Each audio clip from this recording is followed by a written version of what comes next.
राज्यावर आता आणखी एक मोठं संकट येणार आहे। भारतीय हवामान विभागाने देखील मोठा इशारा जारी केलेला आहे। त्यामुळे पुढचे 24 तास हे अत्यंत महत्त्वाचे असणार आहे। राज्यात मागच्या आठवड्यात जोरदार पाऊस झाल्याचं बघायला मिळालं। अनेक ठिकाणी पूर आले तर शेती पिकांचं कोट्यावधींचं नुकसान झालंय। आता कुठे पावसापासून दिलासा मिळाला असतानाच आता परत एकदा पावसाचा इशारा देण्यात आलाय। कमी दाबाच्या पट्ट्यामुळे राज्यात देखील पावसाचा जोर वाढलेला आहे। बंगालच्या उपसागरात कमी दाबाचा पट्टा निर्माण झाला असल्यानं देशातील अनेक राज्यांमध्ये मुसळधार पावसाचा इशारा देण्यात आलाय। तसंच मध्य प्रदेशमध्येही कमी दाबाचा पट्टा निर्माण झालेला आहे।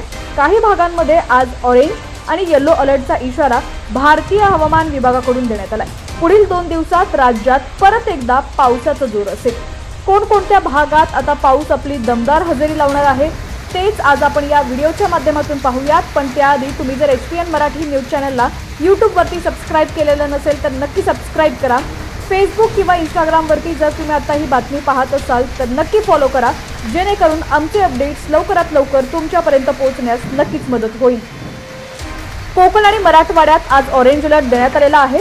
रत्नागिरी, रायगड, सिंधुदुर्ग, नंदुरबार, जळगाव, धुळे, नाशिक, परभणी, लातूर, नांदेड, हिंगोली आणि घाटमाथ्यावर ऑरेंज अलर्ट भारतीय हवामान विभागाकडून देण्यात आलाय। बाकी उर्वरित राज्यात येलो अलर्ट देण्यात आलाय।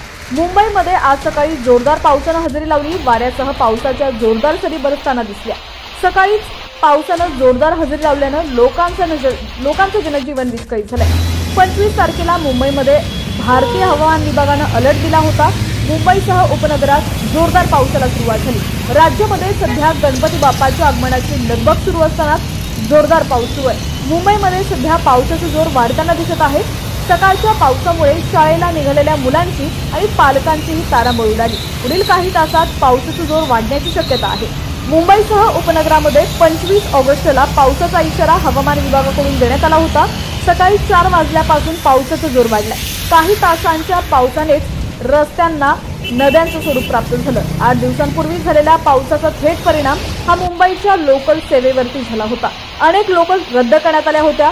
रेल्वे रुळावर मोठ्या प्रमाणात पाणी साचलं होतं। प्रशासनाकडून सध्या पावसाचा जोर पाहता उपाययोजनांना सुरुवात करण्यात आलेली आहे। दरम्यान आता राज्यातील तुमचा जिल्हा कोणता आणि तुमच्या जिल्ह्यातील हवामानाची काय स्थिती आहे ती देखील आम्हाला कमेंट्सच्या माध्यमातून नक्की कळवा। पाहत रहा HPN मराठी न्यूज।